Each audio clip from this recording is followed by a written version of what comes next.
Alright, let's look into another build. Battlemage. What can the guy do? Well, he uses a Firestaff and an Ice Gauntlet.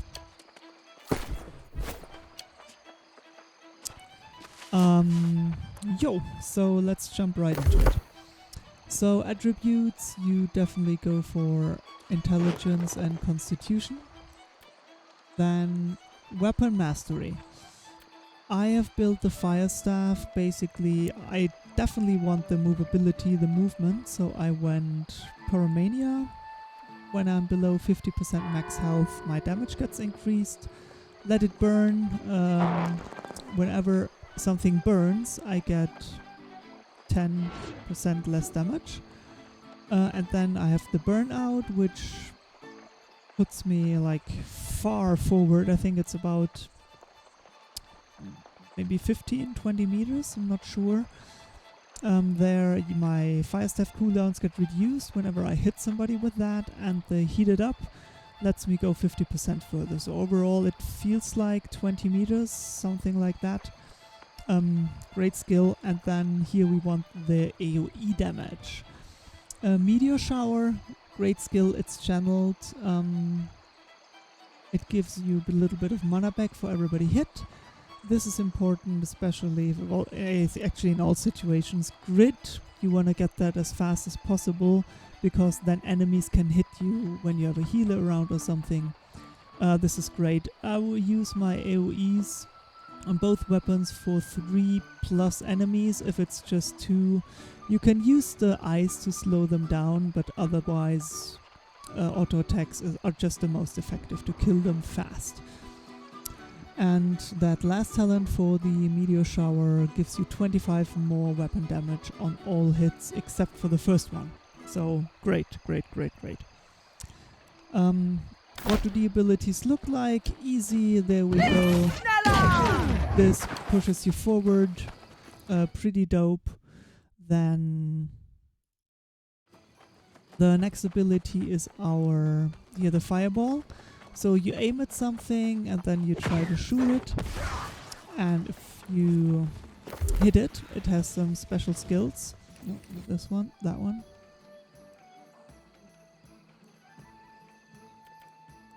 Oh boy. There we go. So hurls a fireball, 140 weapon damage on impact, and it leaves a burning field that lasts for 6 seconds, dealing 10 damage per second. Here it lasts 9 seconds with that passive, and with that one you get mana back. And staff cooldowns by 7. So this is the last one I go into, but still good skill. The Pillar of Fire you can take if you go primarily for PvE. This deals, but especially high damage against full health mobs. Great if you're soloing, not that great in dungeons because you want to let your tank pull. And you get 10% of your mana back with Pillar of Fire.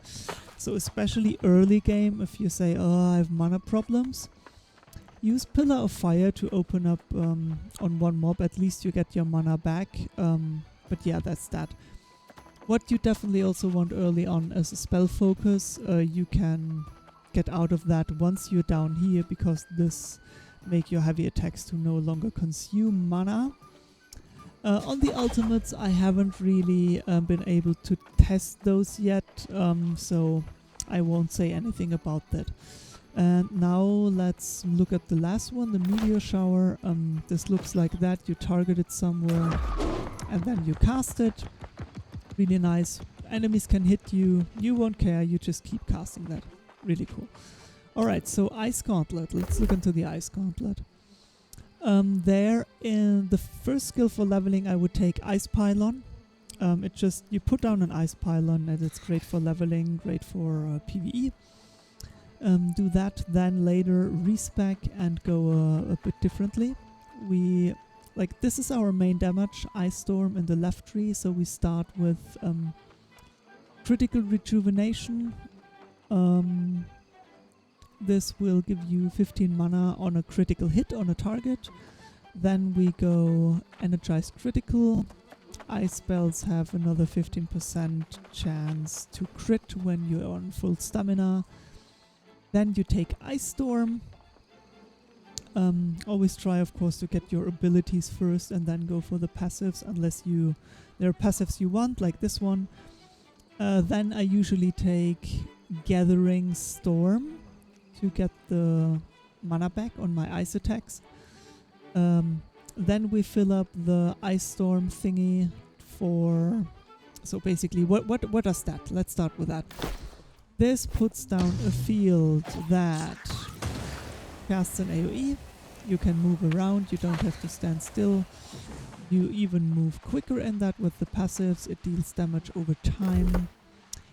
And the incoming damage is increased by 10% for 3 seconds to an enemy in Ice Storm if they are below 50% health. So if enemies are below 50% health, nice, you get 10% more damage on them.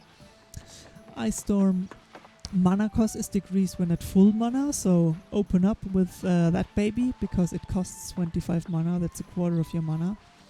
And then the more enemies are in your Ice Storm, the more damage you do. 5 more enemies means 50% more damage. This is amazing. Then Ice Shower is something if you want to slow down enemies of chasing you. For PvE this is not so great, so in PvE I would take the Ice Pylon over Ice Shower. If you want to be a bit more offensive, you can also take the Ice Spikes. It takes a bit of practice to hit with them. They're pretty cool because you get a cooldown ability when you hit enemies. The Mighty Spike, which is the big one at the end that you want to hit with, deals 20% more damage when it hits an enemy below 30%, so great execute. Then they add a stagger effect, and here on Spiky Reach you get shards on the side, so it's a bigger area you can hit with that. Great alternative to Ice Shower if you say, nah, I don't really need that protection or chase thingy. So here it takes longer. Take that there. You get a movement speed when you're running through it yourself, and Frigid Powers applies a rend that reduces the defenses of the target by 10%.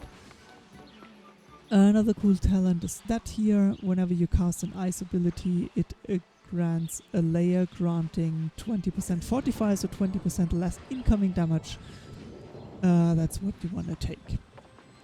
So when the game is released, and I'm going to look more into that, or basically here is a build how I would build the Battlemage for Frost and for Ice. Check that out if you like it. Leave a comment, tell me what you think. If you're looking for a guild, KDS is recruiting. You're also going to find a link for that in the description below. And thank you everybody for watching. I hope you liked the build, and see you at New World launch. Bye bye.